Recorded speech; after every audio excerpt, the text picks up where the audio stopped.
Star Wars Battlefront 2 beta is finally here and open to everyone on Xbox One, PS4, and PC. Now, I've been able to put 10 hours now into the beta thanks to early access, and during my time with the beta, I've been able to play all 4 modes and all 4 map packs that the beta has to offer. And so far, my impressions and initial thoughts on the beta are extremely positive. Now, I go pretty in-depth into some parts of the beta, so if you want, there are timestamps in the description below for your convenience. Okay, with that said, let's continue the video. Now, I was no fan of 2015's original Star Wars Battlefront.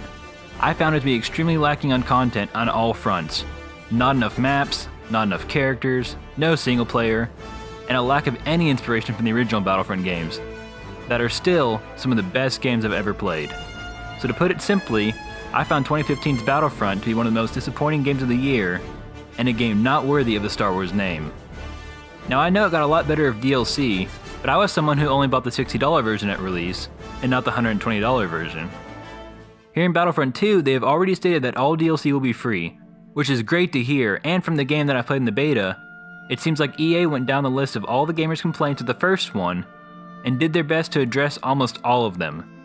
In Battlefront 2, the return of classes is back, the gunplay has been reworked, and the use of powerups has been changed from the frustrating pickup system to a clean and well-implemented reward system. And instead of just one era, we get to play in all 3 eras from the movies. Now, in the beta, there are 4 modes, with each mode having their own map.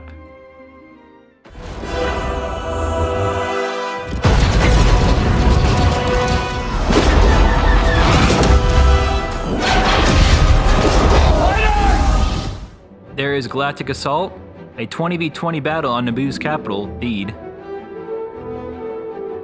Starfighter Assault, space combat over Fondor.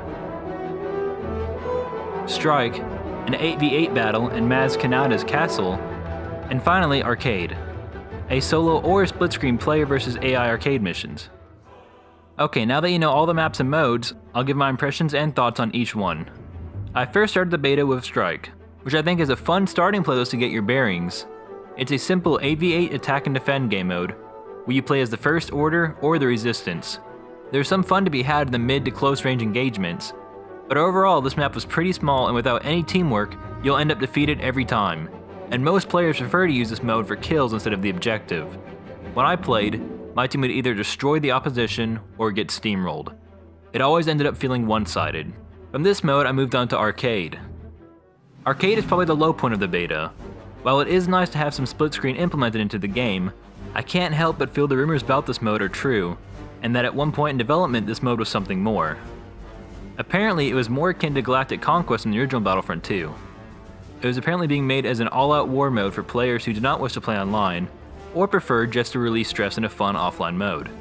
In the beta, you get 2 small arcade missions, and are allowed to play each one at 1 tier level.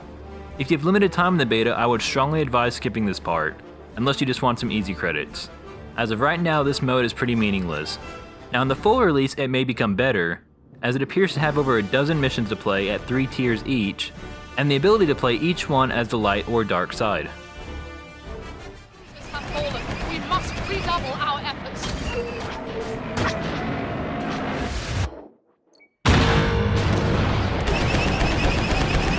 Next up, we have Starfighter Assault, which is definitely awe-inspiring and breathtaking the first couple of times you play it. I was hesitant of this mode when I first was going in, as I felt the original game did too much hand-holding and didn't allow great pilots to dominate the sky or space. Here in the beta, the flying is once again streamlined, but instead of just simply being team deathmatch in the air, the game mode revolves around either attacking or defending large starships. And all around you there are several large star destroyers and even a large base, that allows for some much needed cover and maneuverability during dogfights. This mode was a lot more fun than I was expecting. I even ended up doing really well and went on a 20-person streak, which rewarded me with the ability to fly in Poe's ship.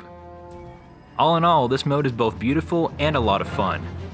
I can't wait to see all the maps and arenas we'll be able to fly in come November. Both blockade runners are down.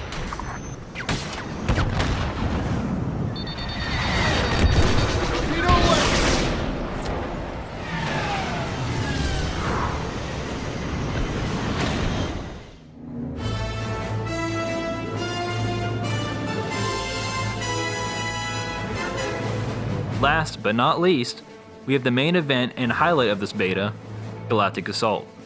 Now this is what Battlefront advertises the most. This to me is the best way to play the game. 20 players on each side duking it out, in what can feel like an all-out war at times. With smartly placed objective gameplay, and a fun progressive expansion of the map as the game continues, this is without a doubt the most exciting and enjoyable part of the game. Now when I first started this game mode, I was constantly being dropped by a lot of players, and confused as to what I was supposed to be doing. However, after a couple of matches I quickly learned what the objectives were, what classes performed the best for certain engagements, and I, and somehow the randoms I played with, all figured out that getting a variety of classes together and playing as a team allowed for true domination. Out of my 10 hours in the beta, I have put at least 7 of those hours into this mode. It is just that good. The only real complaint I have with this mode is sometimes you'll get spawn killed if the enemy team is flanking your team, and that Rey seems to be incredibly overpowered in the second stage. Whenever a person plays as Rey, they usually just camp the defend room, and will decimate any droids that try and play the objective. My suggestion is that either Rey shouldn't be allowed at the second stage, or she needs a damage nerf, as there were 3 different times when my team had more than 50 lives to try and conquer one of the 2 rooms, and due to it being small hallways, Rey was able to quickly deplete us down to 0. Okay, with that said, I'm going to wrap up my final thoughts and impressions of this beta in each category. I don't think much needs to be said here as the footage speaks for itself.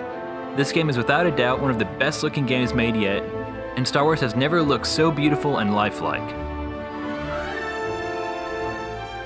The sounds of everything in the game, from atmosphere, to lasers and vehicles, and even to the use of soundtracks from the movies, is all done in spectacular fashion and perfect execution. This is one of the best audio experiences you will ever have, and if anyone has a home theater, you're in for a real treat. Battle's over for them.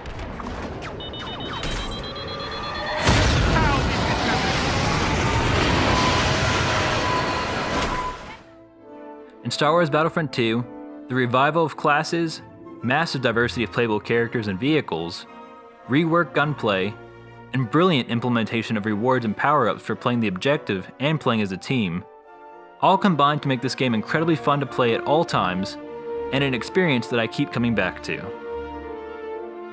While this is a beta, there are obviously the usual problems that come along with a beta, such as not being able to play in a squad of friends right now, and some other minor glitches and freezes that do make the beta feel very much, well, like a beta.